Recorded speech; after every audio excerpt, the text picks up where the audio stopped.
First off, I want to welcome everyone. We really appreciate you signing up for and participating in our webinar today. I'm Michael Feeder with AAAS. I'm a program director, and the full name of the organization is the American Association for the Advancement of Science. I serve as the co-PI for the S-STEM Resource and Evaluation Center, what we call the REC. Through the S-STEM REC, AAAS is happy to facilitate this opportunity for you to ask questions about the 2024 S-STEM solicitation and to get them answered by S-STEM Program Officers, and also to hear from some current PIs from community colleges and ask them particular questions about their experience applying for and being S-STEM PIs. We are really thankful for our participation or partnership with NSF and their participation on the webinar today. You'll see we have a number of NSF program officers on with us today, including Thomas Kim and Kaylin Owens. We are also joined by Laura Berry and Jennifer Karushima, who will share their experiences of applying for an S-STEM grant from a community college. So, as you'll see on the next slide, before we get to the heart of our conversation, I want to go over some housekeeping rules. Please make sure to keep your microphones muted so that we don't catch any background noise today. In our first event, we had around 100 people on, so it could get a little noisy if we don't have our microphones turned off. Please do use the chat function only to introduce yourself. Don't use the chat function to ask questions. Please reserve the Q&A function to ask your questions. You can find that at the bottom of the screen. If you're not able to launch it, you may need to reload Zoom and update the newest software to be able to utilize the Q&A. If you have any technical difficulties, please do send an email to jblake@AAAS.org. Jamila is online with us now and can help you out. If you're able to, please turn on your camera to help us facilitate the conversation. It's always nice to not have to speak into a black hole. It's never too early to add your questions that you know you'd like answered into the Q&A. So please don't hesitate to add them in as soon as possible. In there, you can also upvote, and we will respond to those questions that have the most upvotes first and start working back from there. So in addition, our NSF colleagues will be answering some of the more direct questions in writing. Keep an eye out not only for the open questions tab, but also take a look in the answered questions tab to see those written responses. If you have a moment, please do rename yourself so that we have a sense of what institution you're from. And feel free, like I said before, to use the chat to introduce yourself, provide more information. The event today is being recorded and the slides will be available on the S-STEM website. We will make at least one version of these proposal preparation webinars available once we have them edited and cleaned up.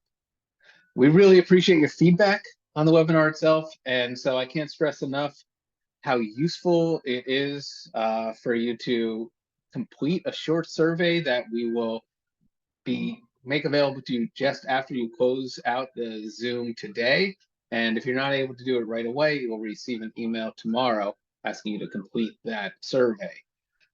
Please do take the time to respond to it, as you know, potentially as a past or current NSF awardee. They really do appreciate that feedback, and it's really good for us to continue to make improvements. Again, I know a bunch of people have already joined since I started talking, so thank you all again for joining us today. Please do remember to use the Q&A function. Before we get into details about the solicitation, I want to give you a sense of what the REC is. As the co-PI of the REC, I'm thrilled to be able to facilitate this proposal preparation webinar. We'll be going not only over what the rec is, we'll be talking through the S-STEM program solicitation, some lessons learned by successful applicants, and really a lot of time for Q&A.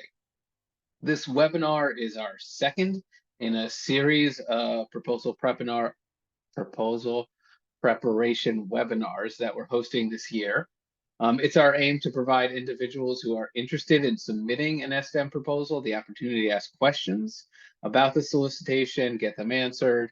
And so why don't we jump right in with the overview of the Resource and Evaluation Center, the REC itself, and then we'll move into the other pieces of the agenda. So first, I want to do one more reminder for any new people. Please do use the Q&A function to add your questions in at any time and vote up those questions that align with things that you are interested in. So like I was saying, AAAS is the organization that manages the S-STEM REC.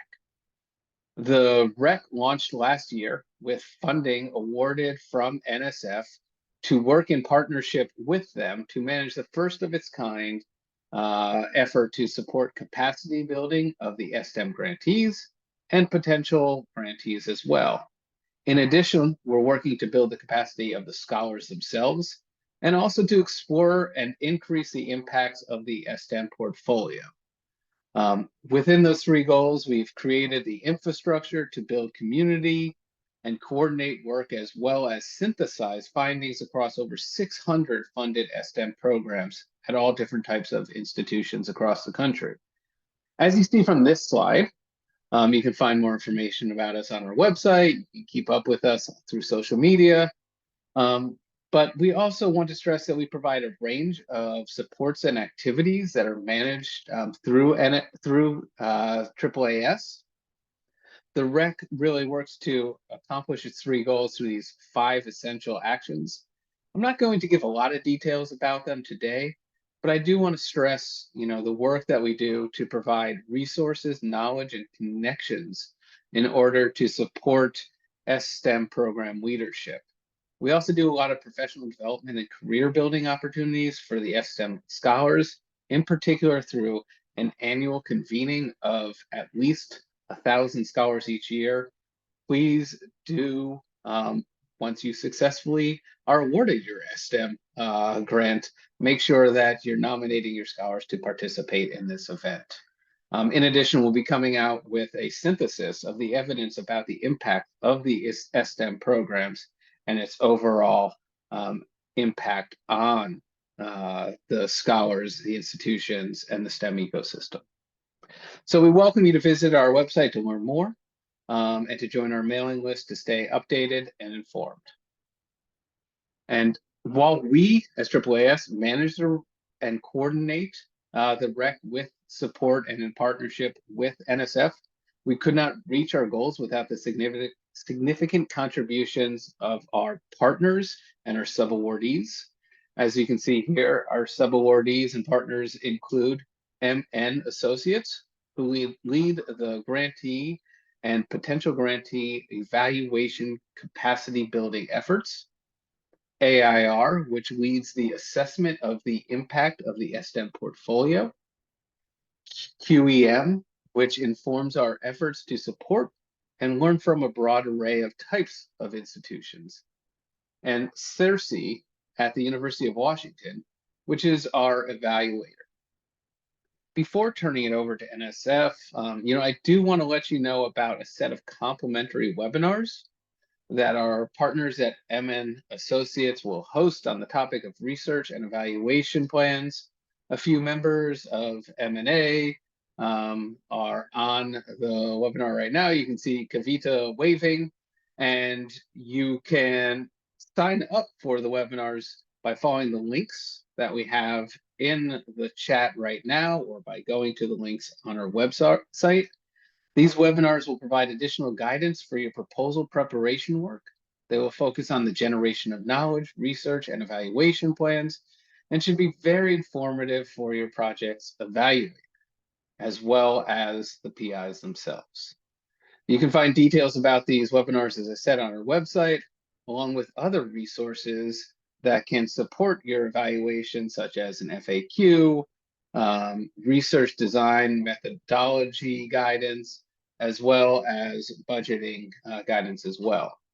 Please note that we are promoting engagement with M&A as a REC partner and a resource through the REC. This does not indicate an endorsement as an evaluator by NSF. So with that, what I would like to do is turn it over to Tom at NSF to discuss what is new and different about this year's S-STEM solicitation. Tom? Thanks, Michael. Welcome, everybody. My name is Tom Kim. I am the lead program officer for the S-STEM program. And there's just a small number of changes between the prior iteration of the S-STEM program, that would have been NSF 23-527, and the now current solicitation, which is 24-511. The first and foremost, the deadline, which is posted, is now March 11th, and that is pertinent to all of the tracks 1, 2, 3, and collaborative planning grants. There is no longer a separate deadline for track 1 in the program. The other big change is that the maximum request for track 2, which is the most popular of the tracks in the S-STEM program, the maximum request there has been changed down from $2.5 million to $2 million. And so that's a shift to basically provide more possibilities for awards. So an opportunity to spread the wealth around a little bit, if you will. Two other sort of functional or operational changes. One, you can, if you desire, move the data table pertinent to all of the demographic data of your prospective scholars to supplemental documents. And then the other is that the logic model for the evaluation plan, not the evaluation plan, but just the logic model associated with that plan, may also be moved to supplementary documents. And so that hopefully is an opportunity to free up a little bit of page space in the project description and give you a little more room to dig into the meat of your proposal, rather than having pages taken up with tables and other ancillary information. So that's really the slate of changes. Otherwise, the current solicitation is consistent with what you've previously experienced if you've submitted in the last year. And so with that, I think we can move on to the next stage of the program. Thank you, Tom. I appreciate that brief overview. And again, please don't hesitate, anyone who's on the call, to start putting in questions or the areas that you want more information about in the Q&A. And next, before moving to that Q&A portion of the event today, we're going to hear from two S-STEM PIs from community colleges. They will share what they've learned about the process of writing a successful S-STEM proposal. And so we will hear from both Laura Berry and Jennifer Hiroshima. First, I'd like to invite Dr. Berry to introduce their STEM project and talk a little bit about the lessons learned from their work. Great. Good afternoon to everybody. It's really nice to be here. A little bit about my college. North Arkansas College is a small 2-year college in a largely rural area of north central Arkansas.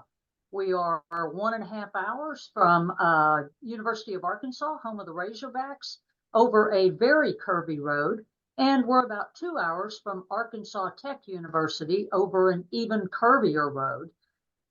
So we have a great STEM faculty, and among other things, what we hope to see is that S-STEM will help us encourage more students with financial need to start with us rather than going directly to the universities to earn their STEM degree. That will save them time, money, and a lot of mileage on their vehicles. This is our very first S-STEM grant, although we've been very fortunate to receive other NSF grants. The college has a variety of STEM opportunities, so we are taking applicants from a variety of degrees: data science, cybersecurity, IT, and we have a broader science, engineering, and math degree.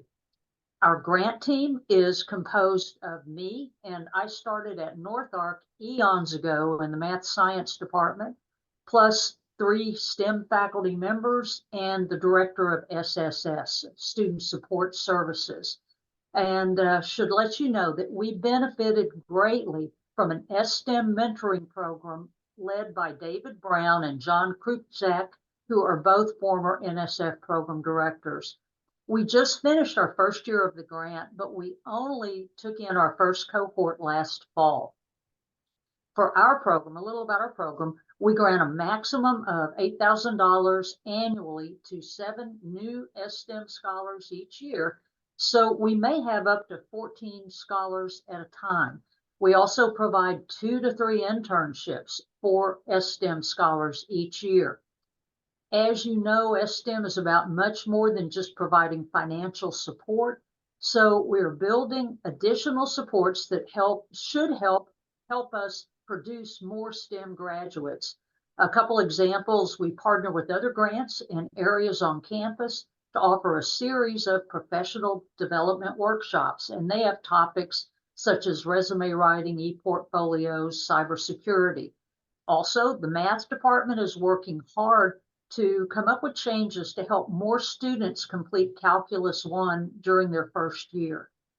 But the foundation of our support is a mentoring network that will include faculty, student support personnel, and external partners. 2 mentors will co-mentor a group of 3 to 4 students, but they will draw on resources and personnel from the broader mentoring network. And this is largely to reduce the time that's required from faculty and staff to support this. To apply for a scholarship, we ask students to complete an online form, and then we work with financial aid in the registrar's office to ensure they meet minimal requirements, and then the S-STEM team selects recipients. Lessons learned. This is a really complicated proposal to write for.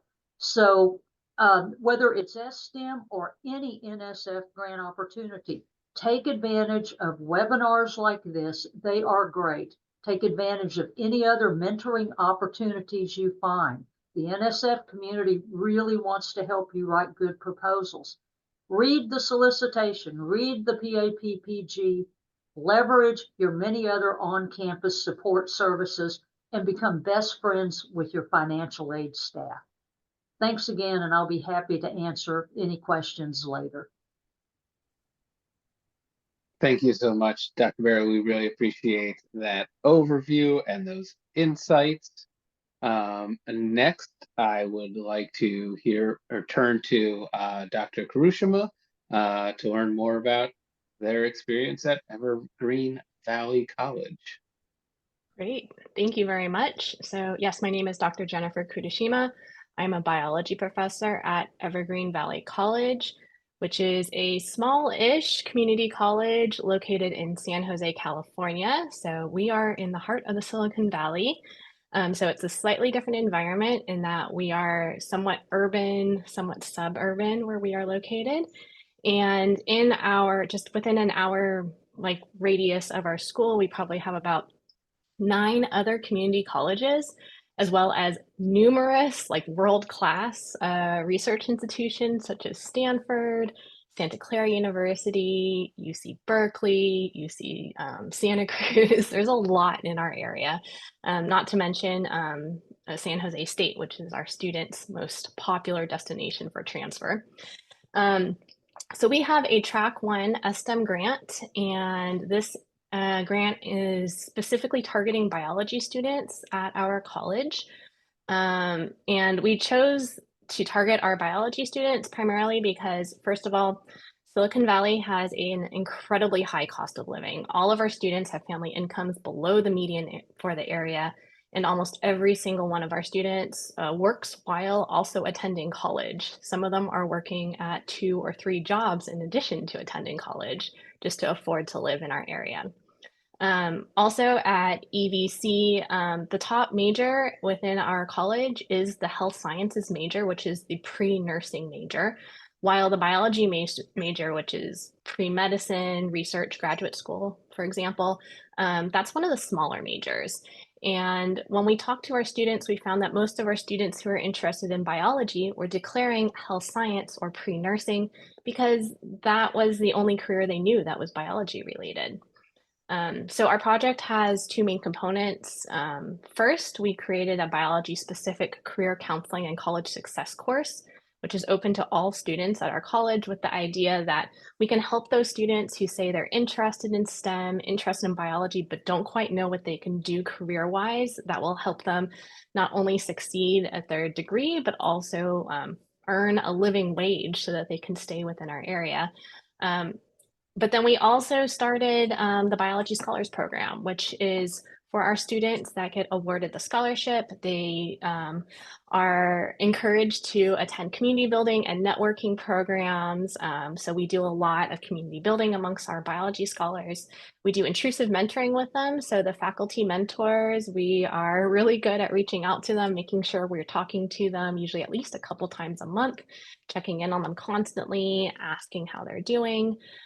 We help with internship placement. Because of our location, there are a lot of biotech and research internships in the area if the students just know how to reach out and connect with them. So we've been helping a lot with that, as well as doing field trips to tour all the transfer institutions within our area, taking them to research labs, both academic, but also the corporate research labs in our area to expose them to all the possibilities that the biology major might open up for them later on. So some of the challenges that we had while writing our grant is that, well, small community colleges such as ours don't have a grants office and we don't have a sponsored research office, which was new to me. So when I was a graduate student or a postdoc working at a very large research institution, we had a grants office that always supported all of those things. And it made it easier for us to write grants and then also get awarded them. Our small school does not have that. There is also at the time no clear procedures for preparing the grant. So this was actually one of the first grants at our school that was initiated by faculty. Our school gets a lot of federal grants, but they didn't really quite understand like how it's a little bit different to be applying for these like faculty-based research grants. So we did the same thing. We joined the proposal writing workshop that was geared towards 2-year community colleges that was run by David Brown and John Krupspak, the same one that Laura joined. And we found that to be really helpful. It gave us a lot of insights to how we can kind of get around some of those challenges as a 2-year college. We also built a diverse team to write the grant. So we made sure that our grant writing team included someone who was really good at navigating the institutional bureaucracy and the administration, which was very helpful. We found someone on our grant writing team who was really great at community outreach, someone who had ties to a local industry that could help bring in those community partners. And then we also reached out and had an educational researcher from a research institution join us as our grant writing team, which was really helpful because not only could they give us advice and come up with a research plan with us, they also have an IRB at their institution, which our school does not have one. They also have a grants and a sponsored research office that was able to give us some advice and expertise. The other thing that really helped for us was to bring in a lot of collaborators from our institution. So we were not at all secretive about our plan to write our grant. We reached out to pretty much every office on our campus and within our district. So we had a lot of conversations with our transfer counselor to talk about what type of student mentoring, student support could we bring in. We became really great friends with our financial aid office, who is very helpful with not only helping us put out the scholarship application and helping to oversee that, but also they really helped us in developing details on how we would award the scholarship support to the students and what were good financial cutoffs to help us in determining those numbers. We also reach out to other departments because, as you all know, even if you have a student that is a biology major, they have to take classes in math, chemistry, physics, English. And so our students aren't just trying to deal with taking their biology classes, they're trying to figure out how to pass their chemistry classes, how to pass their physics classes, how to get through their math courses. And so we reached out to faculty in the other departments just to build those relationships and to also help us kind of navigate and help the students navigate those challenges of what do you do when you have to take a chemistry class and a math class and your biology class all at the same time. And then we also reached out to a lot of administration. So we had deans kind of join our team. We reached out to the vice presidents, the president, our district financial services office, even the chancellor's office helped us with this as well. And they really helped us navigate the overall procedures. And having all of those pieces in place was really helpful in writing the grant, but became even more important when it came towards being awarded the grant and now managing the grant later on. So those would be my top recommendations, is to just build your community and reach out with people at your institution and at other institutions. And I will also mirror what Dr. Berry said, which is the NSF really wants you to apply for these, and they are very helpful. So when you ever have any questions, reach out to a program officer and ask them for advice. Reach out to any previous program officers that you might come across and ask them for advice. And I think as long as you make use of your network, this can definitely make your proposal really competitive, and also help with you later on when it comes to actually running and administering your S-STEM. Fantastic. Thank you so much for that overview and those insights. As folks start to prep their questions that they're most interested in having answered, we have a few prepared questions to fill that space. And as you can see here are more details in the slide. But, you know, for our two presenters, we wanted to ask, what advice would you share for anyone preparing an S-STEM proposal? Are there any considerations you think would be helpful for projects at other two-year institutions to really be aware of and to make sure they attend to as they're putting their proposal together?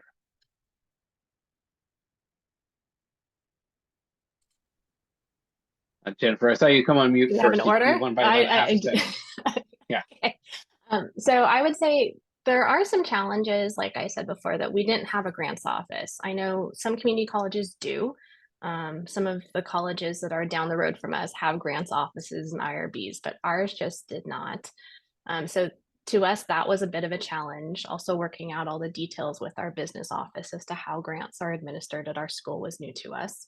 However, I would say that there are also some benefits for being at a two-year community college, one of which is that we have a wealth of student data at our fingertips that, at least in California, we collect a lot of student data, and it is like relatively easily accessible to us. So that was really helpful in our writing our proposal, was reaching out to our institutional research office and getting some of that really valuable student data to help us with our justification for our grant proposal. And I would say ditto to everything Jennifer said. We also don't have a grants office. I am it, but I have a whole nother job. And but everything she said about it is sometimes easier at a two-year college to more quickly get the info and the buy-in that you need. So I think really the number one thing is I was surprised at the level of detail that we needed regarding how many students in the given fields had unmet need, were financial aid eligible, finding information about their GPA, were they academically prepared, and all of that. So the level of detail on this is a lot higher than on for data, is a lot higher than with the ATE grants that I'm used to. So got to do a lot of homework, and you can't do it by yourself. You have to do it with financial aid and IR. All right, great. Yeah. And so, as a follow-up to that question and response about having a diverse team and reaching out to other offices on campus, Lexi Bell stated that she really likes the idea of having a diverse team, as was described, and to put together the grant, but she's assuming that makes the process longer. Do y'all have a sense of how long folks should plan on giving themselves to put together the proposal? Is forever too long? I'm a slow writer, and I would concur that working collaboratively does make the process slower, but it certainly makes it better. And we included, I mentioned one of the co-PIs is a longtime academic advisor and the director of student support services. And she knew things that after my 30+ years here at the college, I didn't know about resources and things that we could bring in. So when we started, whenever John and David started their workshops, Jennifer, I don't know if you remember when that would have been, over the summer before it was due in October. Yeah, so we took their workshop in, what was it? It was summer of 2020, so the pandemic, and we wrote the proposal in maybe the following, I'd say, 6 to 8 months. Yes. From that. But we did work on it pretty consistently. So we took the summer workshop, and then we would meet pretty much every week for about an hour and kind of brainstorm and work on it and go off and write little sections of it and come back together and talk about it. And yeah, I think we spent probably about eight months writing it, and then you turn it in, and we got a response and asked for a little bit of clarification on one or two aspects of our proposal before we heard our final result. Fantastic.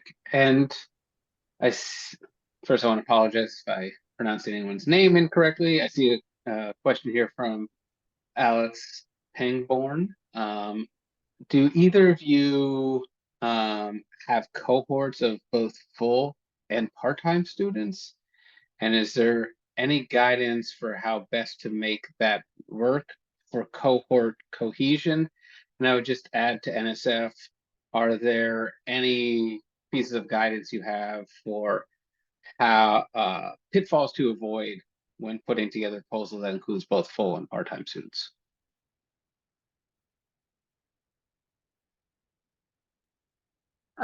Jennifer may have a better answer to that. As I mentioned, we only started our first cohort in fall, and as of yet, it is all full-time students. But if we accept part-time, their financial aid award would depend upon their, level of eligibility. And I don't have a great answer beyond that. Jennifer looks like she has some. So we have a few students who sometimes drop a little bit under full time, and that often occurs due to work requirements for our students. However, when we wrote the initial proposal, I believe the S-STEM proposal, the guidelines were that you could not accept part-time students, and then that was revised maybe about a year ago when we started with our first cohort. So we're currently on our second cohort, about to start with our second cohort. And I believe all of our students are full-time right now. Usually with our students, the problem is that they're trying to actually take more units than what they can. And so asking them to kind of slow it down a little bit so that they have the time to study and do the best that they can in their classes is usually what we're advising them to do. But I don't know that we've come into any issues with students that are really like getting close to that part-time level? Because I believe right now isn't the limit that they have to be at least half-time, right? That was my understanding, and I could be wrong. So Tom, Kaylin, do you want to jump in here? Yeah, good afternoon, everybody. I'm Kaylin Owens, and I can just add a little bit about this. First of all, I think that this topic about part-time students and full-time students is a great opportunity for me to just kind of let everybody know that NSF is becoming more aware of the challenges that are faced by two-year colleges. And over time, there's more and more policies and rules and guidelines and solicitations that are being altered for that reason. And I think this is one example of that Jennifer pointed out, that now part-time students are allowed to be scholars. So there are some limitations on that, but I think that is a great step forward in supporting the work that all of you do with your students and the different types of students and the wide variation of students that are attending to your colleges. So I guess that's something to keep in mind. And then it's really just about telling the story of your students, creating in your proposal, a great profile of the institution that you work at and the student population and the scholar pool, of course, and telling that story. And if that includes part-time students, because that's who you serve and you have a large percentage of those, then you want to document that and kind of put forth a convincing argument for your your scholarship model and how you're going to distribute the funds. Just going to add on a little bit to what Kaylin said. So from the perspective of NSF and from the S-STEM program, if you're going to have mixed populations of students, vis-a-vis full-time and part-time students, every contingency of student is naturally going to have differences in terms of their needs, in terms of their access, in terms of how what you propose to do is going to actually interface with those students. And so you can do that. It does make it a more complex proposition. But as Dr. Berry and Dr. Bershma said, if you anticipate that, put forward a plan. The old adage of failing to plan is planning to fail. So if that is the case, if you're going to have these mixed populations, just think it through. We don't expect you to have everything right out of the gate, but the fact that you have actually given it careful thought is a clear indication that when it happens, you're not going to get caught and blindsided by a whole bunch of surprises, just the normal set of surprises. Fantastic. Thank you so much for that response. I see we have a few more questions coming in. Please do, folks, feel free to add your questions to the Q&A function. The next question I want to ask is from Cynthia Flynn.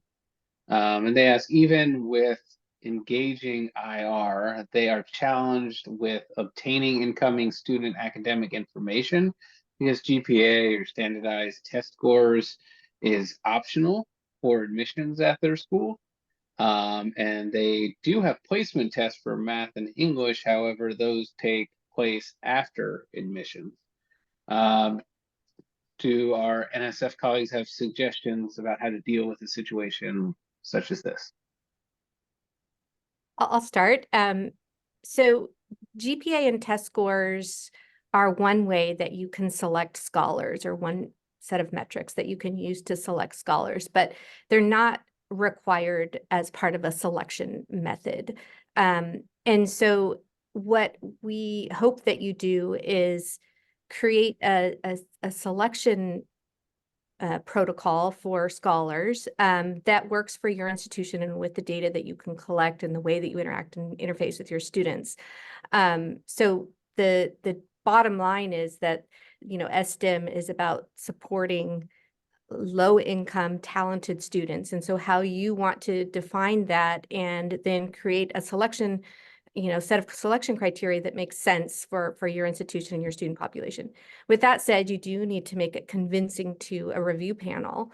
And so you want to think of, the kind of evidence-based practices for inclusive ways of selecting students. And so I would really put some thought into that and how you put that together, maybe look at some models that have been successful, reach out to your colleges that are facing the same issues with limited amounts of information about students in that selection process. So there's a number of other ways that you can put together that set of criteria. And I don't know if Jennifer and Laura would like to share what they use, that might be helpful.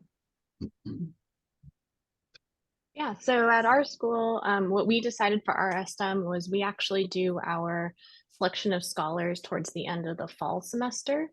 So incoming students that might not have a GPA from a previous school, or students that maybe were out in the workforce for a while and are just now returning to pursue higher education that might not have a GPA or test scores can still be included as part of this selection process.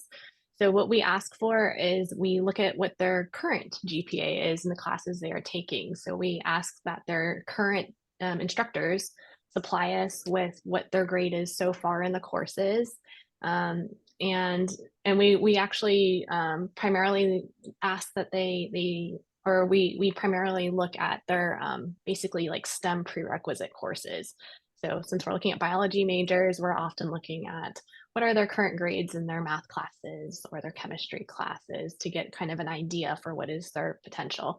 And then we also included a letter of recommendation from either a professor or an employer even would be great to get a sense of like how dedicated is the student.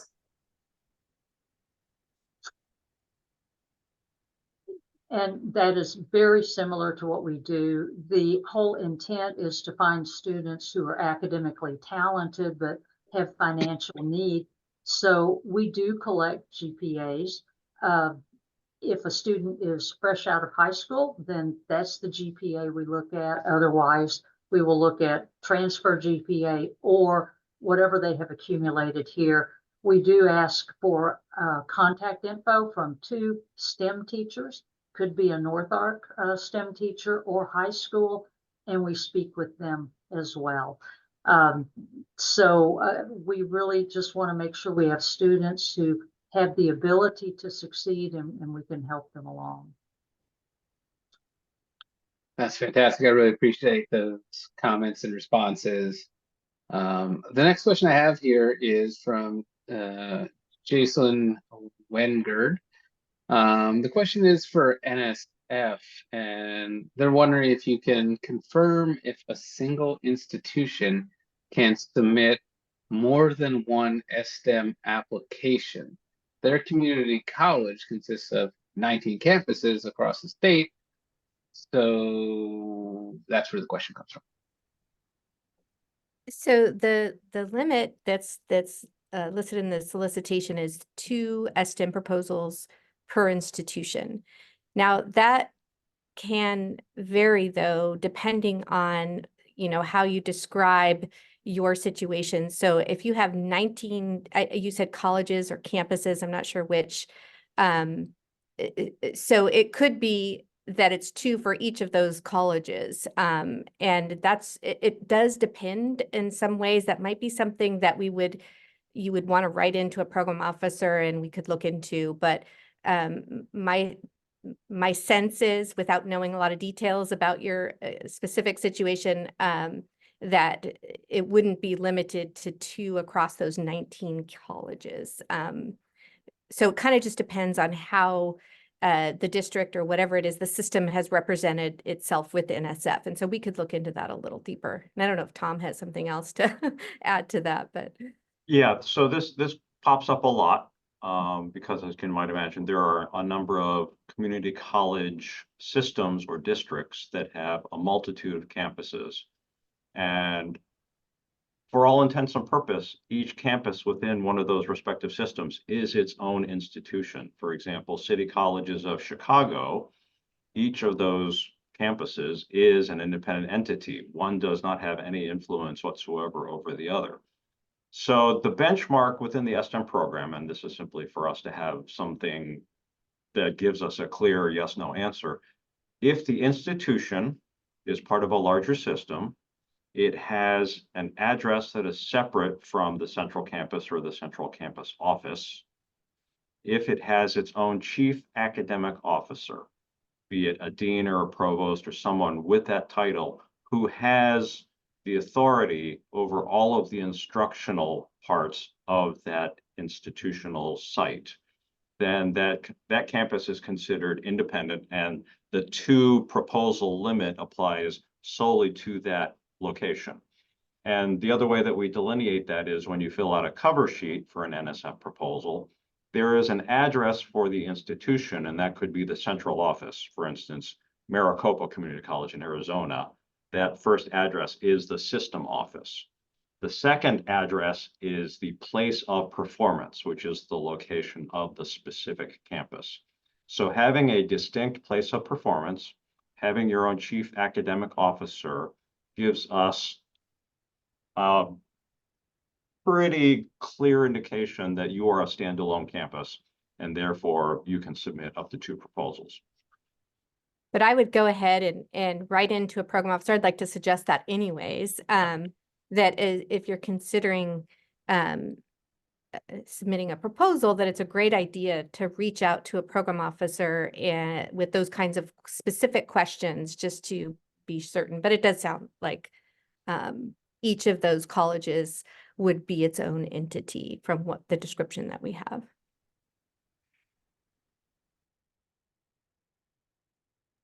Fantastic. Thank you for that guidance. And please do follow up with the NSF program officers with a note about the specific situation. Our next question comes from Clarissa Daniels, Charlissa Daniels of North Kentucky University. Their question is for Laura and Jennifer. Have either of you included funding for the scholars that's outside of tuition and fees and housing in your proposals?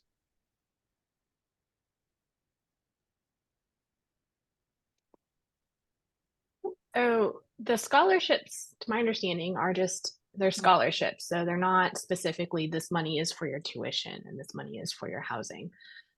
In San Jose, actually, community college tuition is pretty much free for almost all residents. So actually, my understanding is most of the students are spending their scholarship money on their textbooks and then the cost of just living in this area. So we don't actually delineate as to where they can spend the money. Right, and we calculate, our financial aid office calculates the unmet need for the students. And that's based on more than just tuition and books. So we provide the scholarship up to whatever that unmet need is, based on the formula. And that includes like how to pay for your food, your housing, transportation, just That's surviving right. in the area. This might be an opportunity for me to jump in and say that so the scholarship, 60% of the funds go towards scholarships and scholarships only. And then there's this other 40% that each proposal, each budget looks a little different in terms of how that's put together for running the program and whatnot.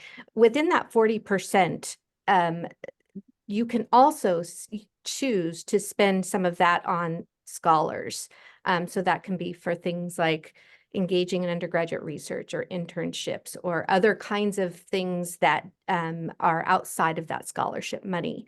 Maybe you have a peer mentoring program or peer tutor program or something of that nature. But so that 40%, there's some leeway there for you to also use it for students. Maybe it's students travel, sending them to conferences, whatever kinds of things you're putting into your proposal that's in addition, there's more support for scholars that is outside of the scholarship amount that's based on unmet need.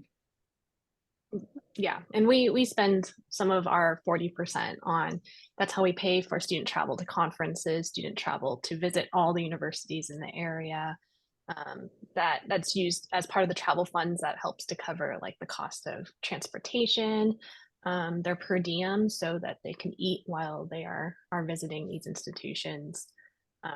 So additional resources such as that.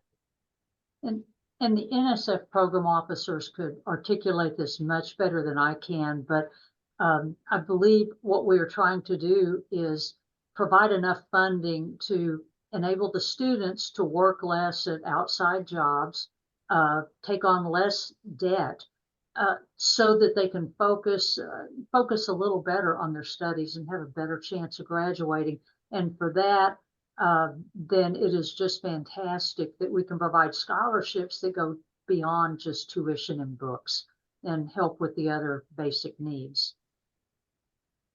I think you bring up a really great point. And one thing we hear from PIs out there, such as yourselves, Laura and Jennifer, is that is one of the things that kind of can get in the way of scholars' efforts in the classroom, or even in things like doing research and other kinds of, even engaging in some of the cohort activities that you might have available, is that they need to work, even in addition to their scholarships. And so, thinking about that up front in how to, as Laura mentioned, provide other ways of funding them to do things that are on campus, play different roles on campus, or whatever it is. But that's a great thing to think about for your proposal.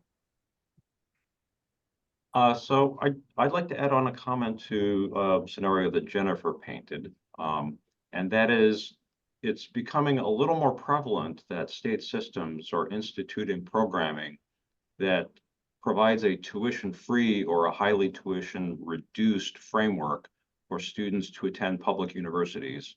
And by and large, that essentially means that community colleges are going to be tuition-free in those situations. That doesn't mean that you couldn't apply for an S-STEM, because, as Jennifer articulated, S-STEM is somewhat unusual in that it is not solely limited to tuition and fees. S-STEM will cover the entirety of cost of attendance up to the ceiling, which is $15,000, or the unmet need, whichever is lower.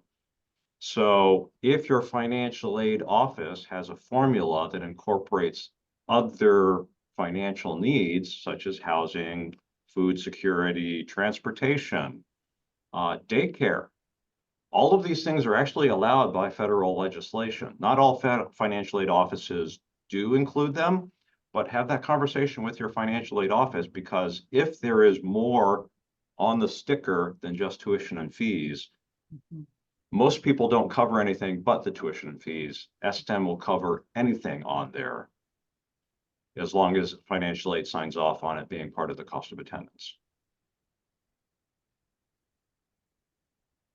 And it was a fascinating discussion of that issue.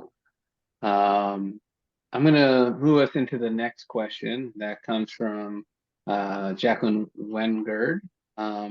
They ask Dr. Berry if you could please share more about your S-STEM project's connection to your college's TRIO AAAS grant. Their college also has TRIO grants, and they love the idea of connecting the two cohort-based grant programs and benefiting students through the shared program. Yeah, thanks for asking that. We don't have a direct connection between the S-STEM grant and that TRIO program, but Rose Sims is the co-PI, who is also the SSS director. And really what she does, she has a lengthy background in recognizing and pointing students toward opportunities that will help them, opportunities such as FAFSA assistance, tutoring, providing resources to help them financially. And as long as I have been at North Ark, my brain continues to reside on the academic side of things, and I tend to forget about those resources. So what she is able to do is keep the whole team directed towards making sure that we work with her and others at North Ark to direct students to the resources and provide them. So it's more of a, she keeps us, she makes sure that we, the team, are aware of the resources and that we then can intentionally direct the students towards those and share those resources. So I hope I'm saying that clearly. It's things that I should just do on a daily basis with students, but I don't think of because that's not typically my wheelhouse. So if that didn't answer the question, I'll be glad to try again.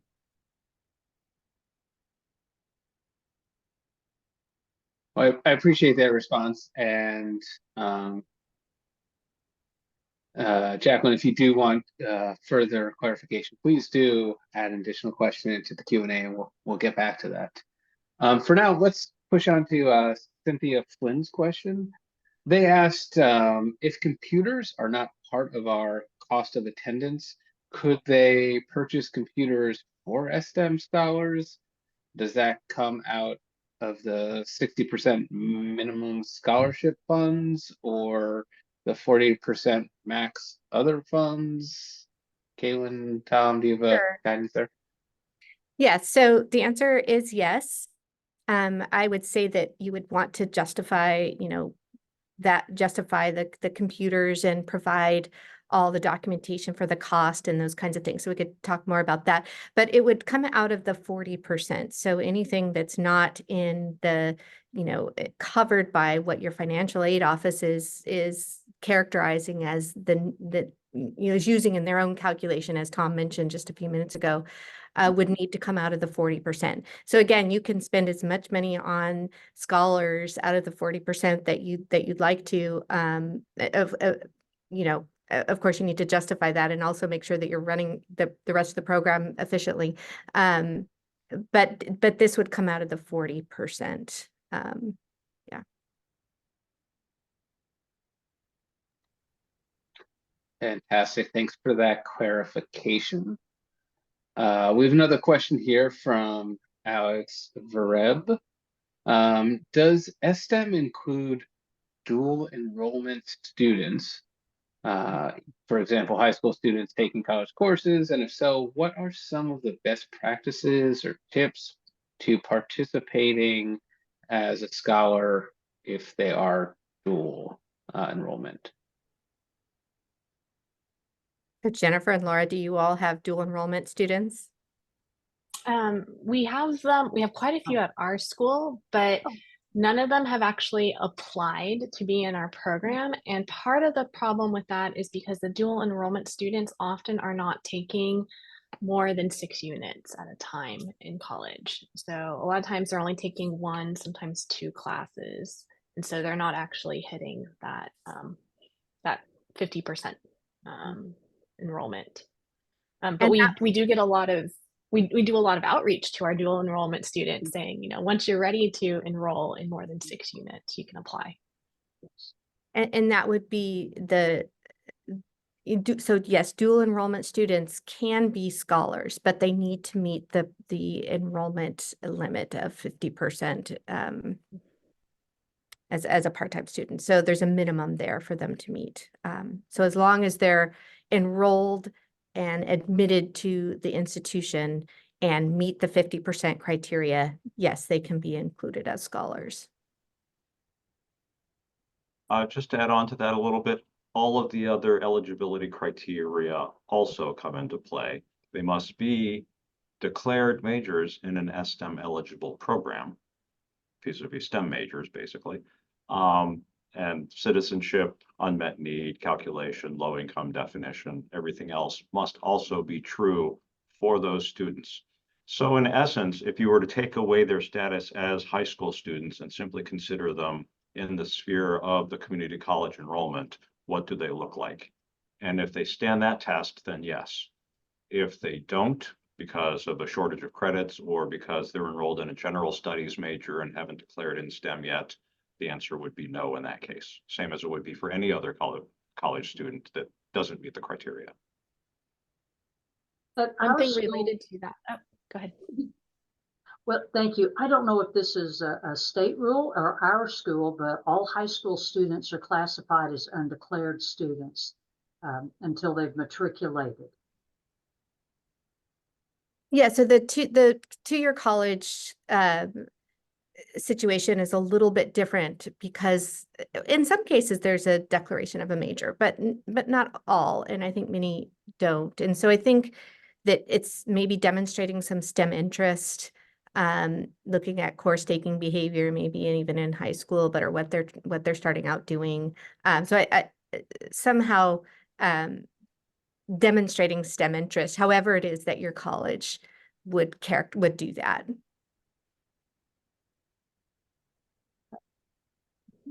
And one thing we did have to think about while we were, because we have been talking to a lot of our dual enrollment students, because we do have a lot of STEM inclined dual enrollment students at our school, is if we have anyone in the program who is a minor, we need to just make sure that we are following proper protocols when taking them on field trips or asking them to sign anything. Is we just always have to make sure that if there's any minors involved, that we give them enough time for them to take all the paperwork home, get approval from their guardians or their parents before taking them on field trips or anything like that.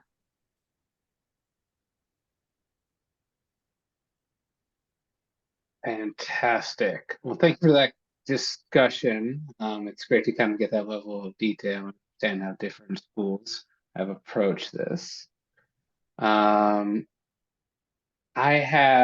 We've run to the end of our questions here, but we have some other kind of pre-planned questions or questions that come up a bunch during these calls. So, to our NSF colleagues, we often are asked about one of the requirements is that students are low income. And the solicitation itself states that the definition of low income must follow the institutional guidelines for income thresholds that qualify as student as low income. For example, see the requirements of the DOE, Department of Ed, Pell. Do you have guidance on really what NSF wants in terms of a definition for low income? Should they be going with their institutional definition or really just default to Pell Grants? So I'll tackle this since I address this question a lot. So we want the institution to declare this, and the reason for that particular statement on the solicitation is we don't want PIs making up their own definition. So you as an individual faculty, sorry, you're not qualified to ascertain whether or not somebody is low income. It's not something I ever learned in graduate school, so I don't expect that you would know either. So we ask that the institution make a declaration of what that definition is on behalf of the project and for the proposal. However, the reason for the language that says, look at Pell, DOED guidance, look at housing and urban development guidance, those are all existing federal benchmarks. And the reason that those suggestions are there is we also don't want an institution to simply make up a number for the sake of having a number. What we want is for the institution to adopt one of the existing guidelines that serves the needs of the project and the institution appropriately and align the definition with that particular guideline. So if it's TRIO, you could translate the TRIO because that's an existing federal definition for low income that is dependent upon the federal poverty guideline. Housing and urban development, the federal SNAP program, all of those are definitions that exist. There's a lot of them. That's a plus and a minus. But your institution has the wherewithal to pick one and not simply default to Pell, even though everybody seems to want to use it because they already calculate that for all the students anyhow. It saves them a step, I suppose. So once again, any kind of federal precedent or a state precedent, if you can sort of wrap that in and leverage that, then you have a valid low income definition that you can use and apply to your prospective scholars. And the role of the institutional letter is simply to say, this is the precedent we're using, and this is the definition that we will encapsulate for the institution. And then, once again, there's flexibility in there because we're not going to tell you which one is appropriate. It could be that the new Pell definition, and by the way, there is a new Pell low-income definition out there that is no longer tied to the effective family contribution because there is no effective family contribution. It's actually now tied to the federal poverty guidelines. So it's actually a much cleaner calculation for low income now in Pell than it used to be. But regardless, your institution should align with the one that it believes fits best with the condition of your prospective scholars. Fantastic. Thanks for that clarification. I see during that time we had another question come in from Alex Fareb of CSCC. With multiple programs and degrees, should the student data be sorted out by program in the narrative, or should the data be combined for targeted programs? For example, if a college was looking at engineering, cybersecurity, biology, should that be broken down by each program or combined or both or something else? I can start. You want to put forward the most convincing case that you can. And it can vary depending on your institution. Generally speaking, yes, you would be breaking that down by the different disciplines and degrees that you're focused on and showing scholars pools in each of those disciplines. So that I think that's the recommendation and what the solicitation really kind of maps out for you. There could be some, issues at certain institutions with capturing that data, and so you'll want to really work at explaining where the data is coming from, if that's the case. And I think it's really about making a convincing argument as well as following exactly what the solicitation is kind of laying out for you. You want to make a great case for that these degrees and these majors or these disciplines are in areas of regional and national need, but then you also want to make a case for your scholar pool in each of those disciplines or degrees or pathways. So that's the, first and foremost. And then I think, again, we do understand that sometimes institutional data is hard to pinpoint added to your college in terms of majors and degrees. So you'll want to come up with your best strategy there and then really explain it. Like, what was your protocol? How did you pull the data, and what is it telling us? And once again, just to add to that a little bit, we sort of want to see the more granular data because another thing that we want to avoid is that you're going to gloss over prospective issues that exist amongst your student populations based on discipline. And so by breaking it out, we're kind of forcing you to recognize that there might be things underneath the sort of smoothing of the average that need to be dealt with. So just a scenario, an example. You want to have biology majors and physics majors together in a proposal for S-STEM. The biology major first-year retention rate is 74%. The physics first-year retention rate is 30%. If you put them together, the aggregate doesn't look too horrible, but I think it's important to recognize that it appears physics has a problem. And we don't want you to hide from that problem. We want you to recognize that there's a problem. And if you have a plan to address that problem, that's awesome. That's why we're here.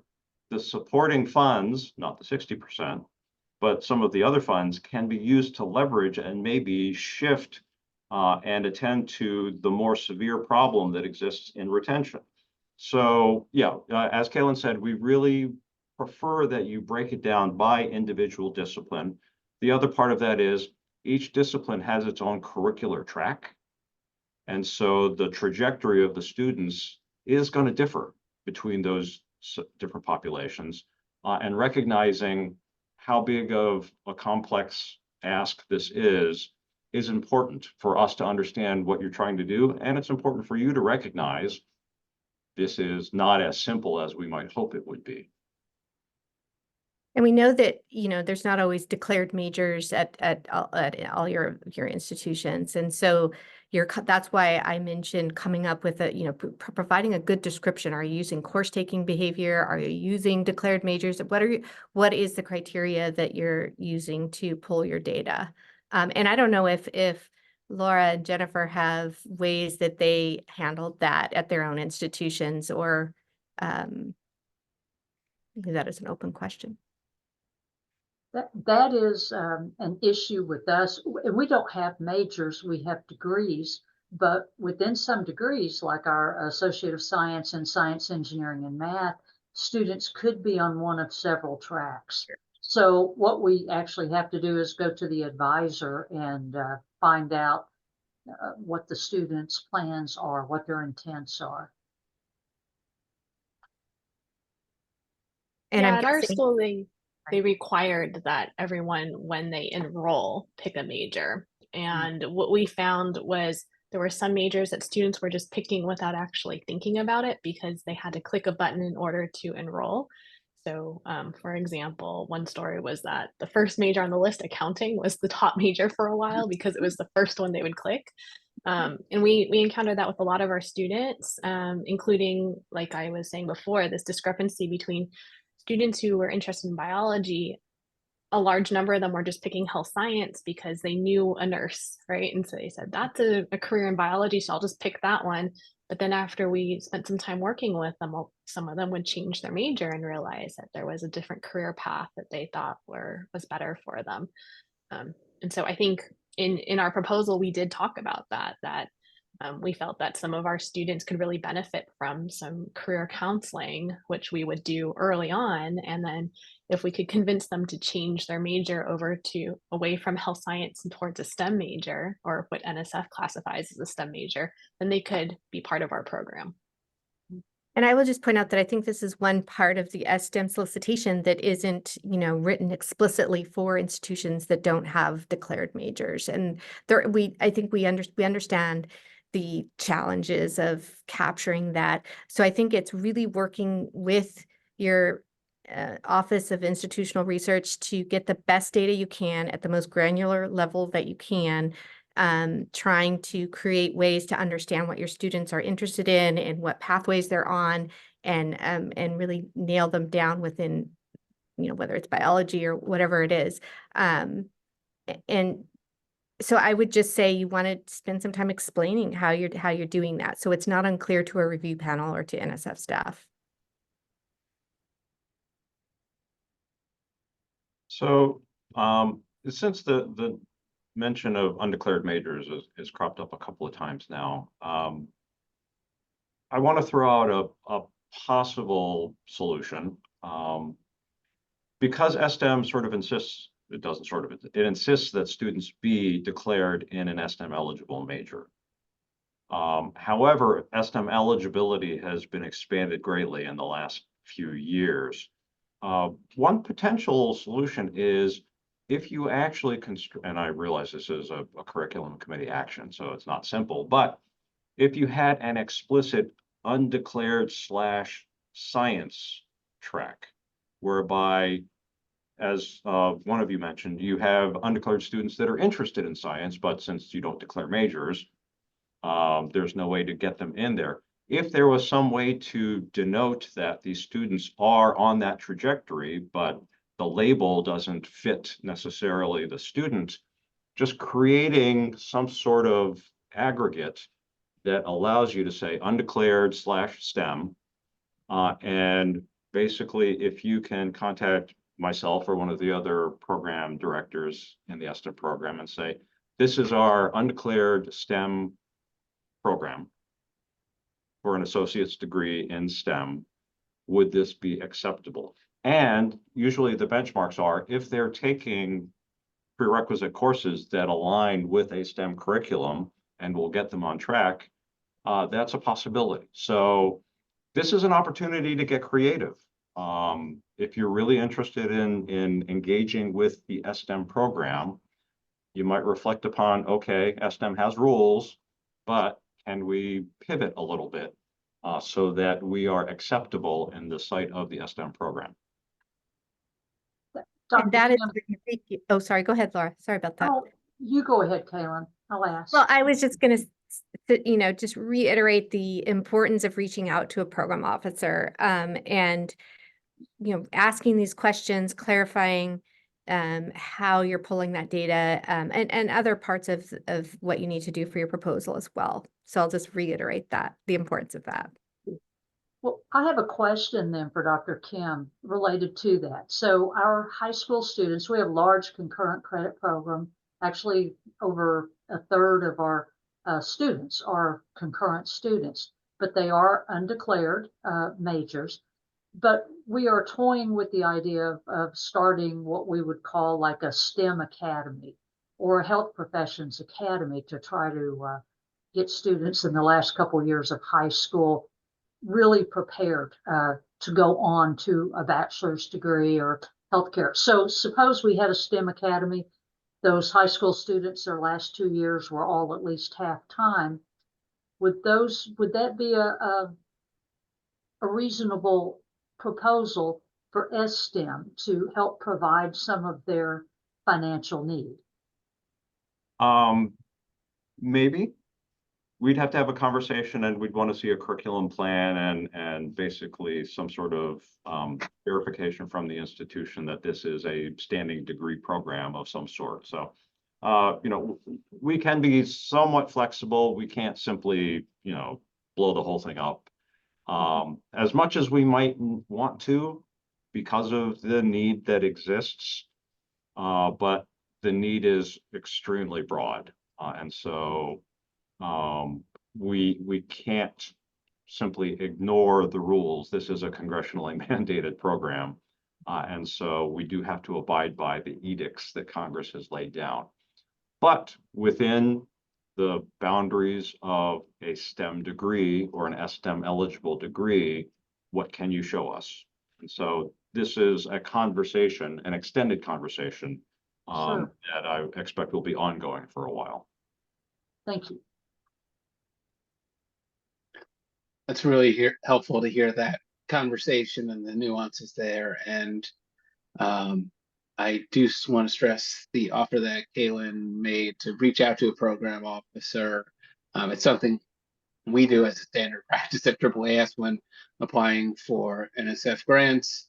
There are always a lot of specific questions we have about, the request or announcement and our particular ideas. So, and the NSF program officers have always been very open with their schedules and really direct with their guidance, and so it's been really helpful. I'm not seeing any additional questions right now, but I do want to pause here and give folks time if they want to ask any other question to add them in, but to also see, Thomas, Kaylin, are there any questions that we haven't asked that we should be asking that are typically asked on these conversations? Anything we need to be aware of? Well, maybe we can just, Tom and I can maybe name a couple of things that we think would be good tips or things to watch out for in the proposal writing process, assuming most of you are working towards the deadline coming up. One thing that might be hidden, I'm not sure, but is that you want to make sure that any of the activities, the additional cohort activities or other kinds of things that you set up, resources, anything like that, you cannot require your scholars to do that. And you want to make it clear in the proposal writing that, yes, you're setting up these extra activities and events and resources for scholars to take advantage of, but you can't require that. And I think the language of the proposal really needs to be clear about that, that they can be encouraged, incentivized, all sorts of things in that way, but you want to make sure that the language doesn't use the word required in any in any way. That will throw off the review panel because they will know that that's not allowed, and it can immediately begin to lessen enthusiasm for a proposal.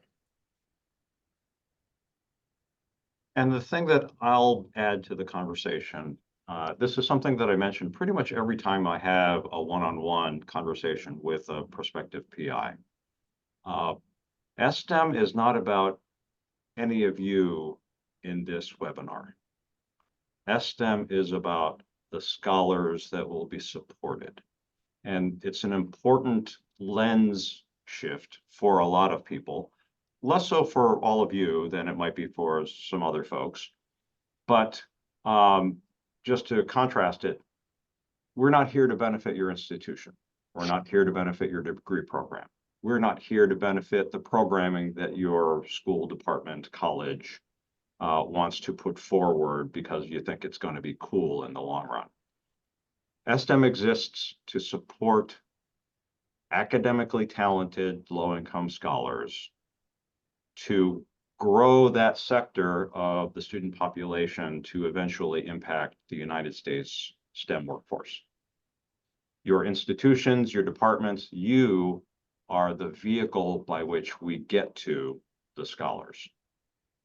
And so in anything that you do in the construction of your proposal, in the back of your mind, the question should always be, how is this going to get the scholar graduated? Because the benchmark of success in S-STEM is a STEM graduate.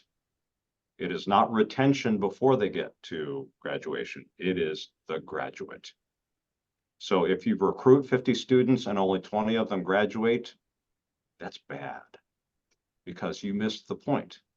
The point is to get 50 students in and get 50 of them to graduate, or 10 of them in and 10 of them to graduate.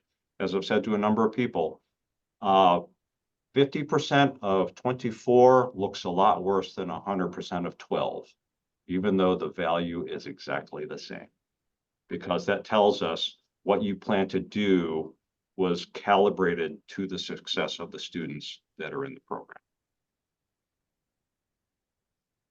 And I will jump back in here and just add that, and Jennifer actually spoke about this a bit, but really creating your community and the experts, bringing the expertise to the table that you need to get those students to graduation, and then painting a convincing argument of that in your proposal, or kind of making a case for the team that you've put together is going to really do the work that's needed to reach the finish line for these students in terms of graduation or transfer, whatever it is. So, you know, I think it's, if you have a partner institution where students are transferring, you know, really articulate what that partnership is like and how you're going to make that a seamless transfer process, and spend some time in your proposal painting that picture and making it convincing. So bringing your network together, bringing your community together, bringing your partners together, and making that really come alive in the proposal so that it's convincing to reviewers, I think will help. And I think that plays is you know, there's something about your management plan, how you're going to get it done. It needs to be strong. Fantastic. Thanks for those tips and words of wisdom. Unless there's any other short or brief words of wisdom you want to provide, I'll move to wrap up. I got one quickie, Yep. and it just occurs to me because I'm staring at my background. It's National Mentoring Month. Mentors. And in that spirit, because mentoring is a requirement in the S-STEM program, in order to convince a review panel that you know what you're doing, it's important for you to make note of the fact that not only are you going to provide mentors, but you are going to provide qualified mentors. And so taking some time to explain how your mentors are going to be qualified to counsel and guide these academically talented low-income students is crucial, because you can't just throw somebody in there and expect that it's going to work right. The whole framework for mentoring writ large demands that you be thoughtful about how you pick mentors, how you train mentors, how you actually match mentors with their mentees. So please, in the spirit of National Mentoring Month, make sure that you attend to not only finding and saying that you've got them, but explaining how the whole mentoring framework is going to work. Because bad mentors are kind of worse than no mentors at all. A great point.